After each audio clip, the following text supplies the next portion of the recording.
The iPhone 16e is the cheapest iPhone right now, and Apple did cut some corners to make it more affordable than the iPhone 16. Some of those cuts are obvious. For example, the screen still has the old notch instead of the new dynamic island, and there's only one camera instead of three. But there are also a lot of things that are not that obvious. Also, the iPhone 16e is better in some important aspects that you may not know of.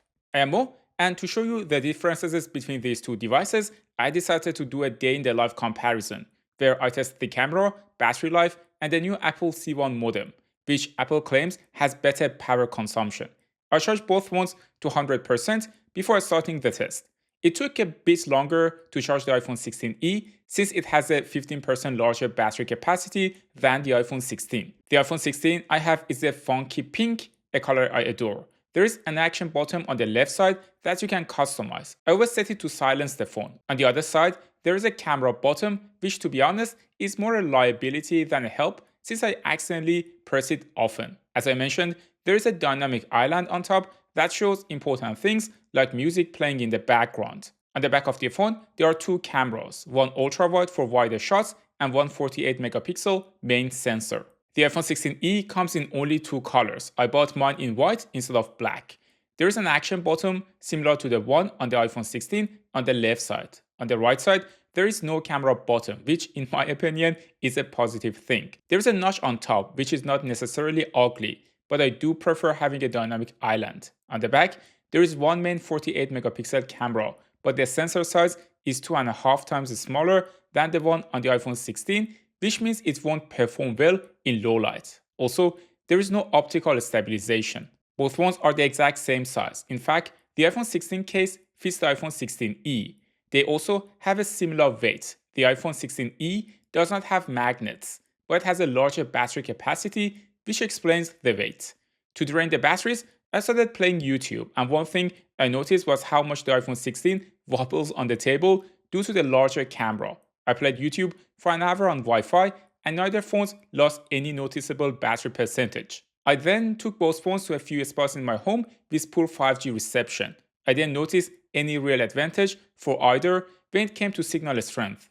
Even in a spot where I usually don't get any 5G signal, both managed to pick up some, though they occasionally switch back and forth between 3G and 5G. The download speed were also similar. After this test, I went outside to take some pictures and videos. Now I'm shooting with the iPhone 16. As you can see, the iPhone 16e does not have MagSafe, so it is not MagSafe compatible. You have to use a MagSafe compatible case if you want to use your MagSafe accessories. And now we are shooting with the iPhone 16e main lens. As you can see, the iPhone 16 does support MagSafe without a case. Let me know down in the comments which one has a better microphone.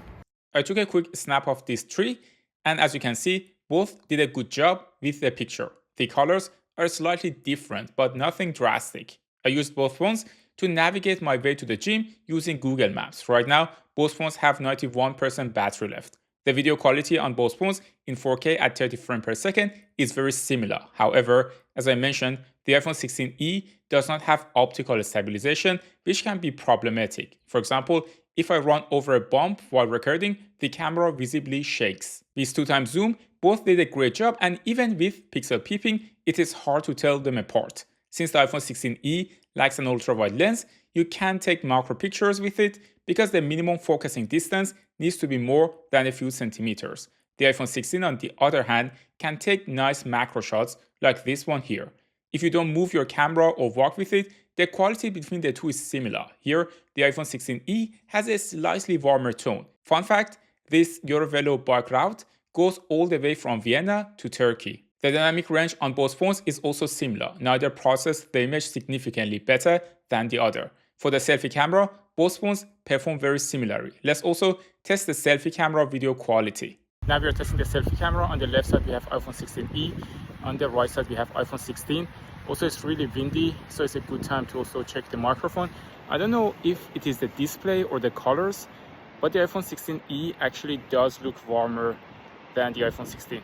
Right now, the iPhone 16e has 88%, while the iPhone 16 is at 87% battery. The ultra-wide lens on the iPhone 16 captures a bit more in the frame, as you can see here, and that can be very useful, while the lack of the ultra-wide lens isn't a huge deal breaker for me, I would still miss it from time to time if I didn't have it on my phone. I went to the gym and recorded a video of my entire workout, but someone was in the background, so I can't show you any of it. Just believe me when I say both phones perform similarly. For pictures, if you look at the background, you'll notice the iPhone 16 is more blurred. This is due to a larger sensor, which creates a nicer bokeh effect. For a wider shot, both phones perform similarly in this indoor picture. At 5x zoom, the iPhone 16 did a better job. The iPhone 16e's image is slightly blurry due to the lack of optical image stabilization, which is important for zoomed-in pictures. I went outside after my gym session and was once again reminded that the iPhone 16e does not have an ultra-wide lens. However, with the main lens, both phones produce nice-looking pictures with great colors. Even at 2x zoom, they were similar, and this consistency is one of Apple's main advantages. The lack of optical image stabilization in video can really make a difference when recording while walking or even slightly moving your hand. However, when the phone is still, the video quality is almost identical, and I wouldn't say either has an advantage over the other. Another reason you might prefer the iPhone 16 over the 16e is if you have kids or pets. The iPhone 16e captures more motion blur in images due to the lack of image stabilization and smaller sensor size. This forces the phone to use a lower shutter speed, which creates motion blur, especially at night or indoors. Before I got to my bike, the iPhone 16e was at 80%, while the iPhone 16 was at 76% battery. I did some grocery shopping and then grabbed my bike to go home. On my way, I saw a nice sunset and decided to take a photo. To my surprise, the white balance on the iPhone 16e was better in this case. The iPhone 16's colors were more muted and had too much magenta.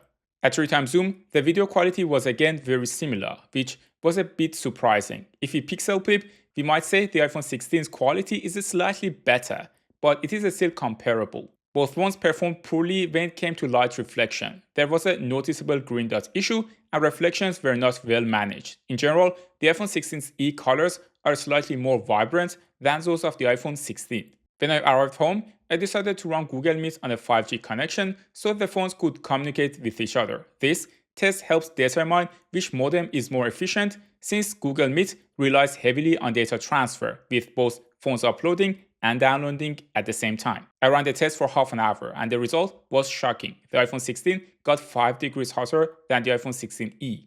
Usually the difference between the phones is only 1 or 2 degrees. Looking at the temperature map, you can see that the iPhone 16 is substantially hotter than the iPhone 16e. I ran this test multiple times later and got the same result. Also, the iPhone 16e lost significantly less battery. It is now at 54%, while the iPhone 16 is at 40%. I did another test by running YouTube Music in video mode, meaning the phones were using the speaker and downloading the video simultaneously. By the end of the test, they reached the same temperature, and the iPhone 16e was at 46%, while the iPhone 16 was at 30%. On side note, I actually do like the dynamic island, especially when playing music, since you can interact with it on the top of the screen. I then went outside to test video recording at night. On a positive note, the iPhone 16e quality is not much lower than that of the iPhone 16, considering it's a smaller sensor. That said, the lack of optical stabilization becomes even more noticeable at night. If you don't move around, the only big difference between the two is a slight variation in white balance. The same applies to photos. The iPhone 16e quality isn't necessarily worse, but to my trained eyes, it is clear that the phone relies heavily on computational photography, like denoising, to achieve a similar level of quality. However, sometimes, even with algorithms running in the background, the phone can't make it work. Also, if you are not completely stable when taking a picture, like when it's windy outside, the iPhone 16e image tend to be a bit blurry. The iPhone 16e also struggles with proper autofocus, and I experienced this issue multiple times. If you don't use night mode, you can see a clear difference in quality between the two phones, with the iPhone 16e producing lower quality images. When night mode is enabled, the iPhone 16e takes a second longer to capture the photo, but the quality is much closer. However, it is still noticeable that the iPhone 16e image looks more digital and processed. Overall, for still photos, the difference is negligible in my opinion, and I wouldn't choose one over the other based on this alone.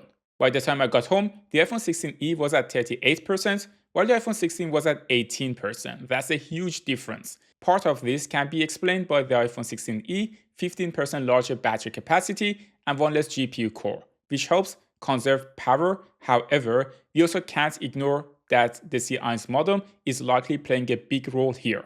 So we finally found a reason to choose the iPhone 16e over the iPhone 16. If you don't care about the camera, MagSafe, dynamic island, slightly higher performance, not having an ultra-wide camera or a large main sensor, but you do care about battery life and want to save some money, then the iPhone 16e is a solid choice. Among the small form factor phones, the iPhone 16e probably has the best battery life right now, second only to the Xiaomi 15. Also, if Apple combines this new modem technology with improved battery technology in the iPhone 17 series, it's going to blow any Android phone out there in terms of battery life. If you enjoyed this video, check out my comparison of iPhone 16e versus Galaxy S25 Next, where I dive deeper into the details. Thanks for tuning into Tecmo, and I will see you in the next one.